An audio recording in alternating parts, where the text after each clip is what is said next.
Hey, what's up everybody? Welcome back for another video. Today I'm going to be showing you how easy it is to install one of our rear seat deletes on an M3 G80 CS.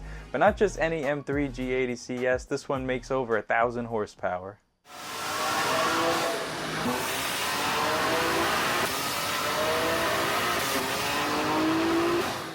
I want to give a huge shout out to the owner Brandon. He actually let me use his car to build our G80 template on, so a huge shout out to Brandon.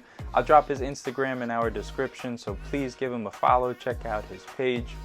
And now Brandon opted for a plain carpet rear seat delete along with adding on a cargo net to store his racing helmet, a custom 3D printed CS logo, and something that comes standard on all of our deletes is a quick release system which allows you to remove our rear seat delete within seconds.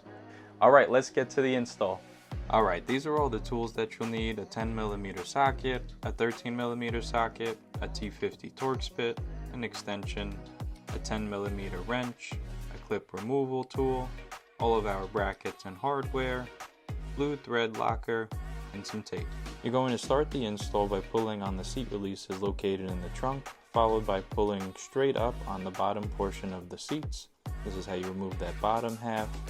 Now in order to free the seatbelt from the seat, you have to push on this red tab here. The next step is to remove the pillars on the side. You're going to want to grab the top portion and pull directly towards the front of the car and then straight up towards the ceiling. After that, you'll have to remove these 4 T50 Torx bolts.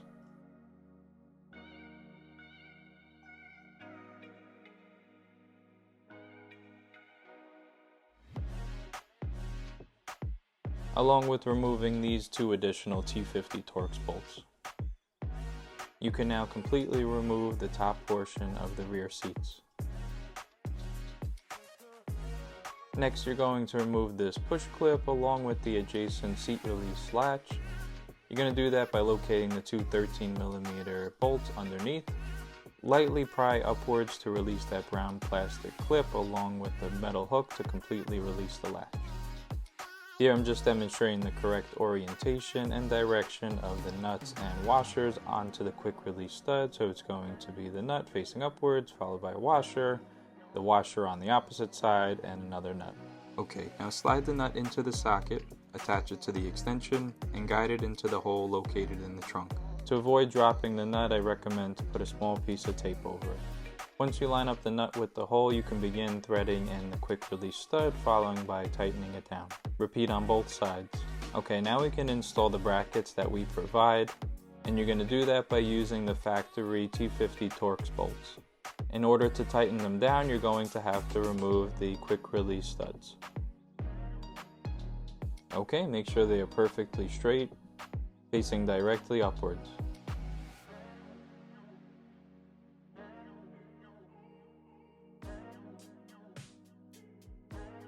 Now we can reinstall the side pillars. Slide them down into place, then push them firmly towards the trunk until you feel them click into position.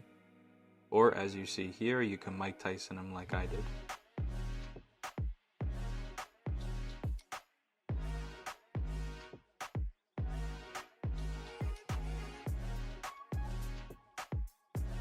Now we can install the top portion of the delete. Start by holding it high, then slide it down into position. Make sure the delete is slid behind the white metal piece on both sides to ensure proper fitment. Once the studs are aligned with the quick releases, press firmly against the panel until you hear them click into place. Okay, now we can install the lower portion of the delete, and you may want to look underneath just to properly align the studs with the quick releases, and then once you have them aligned, just lightly press on the quick releases to lock them in place. And now for the lower portion of the delete, you want to make sure it's slid under that white piece.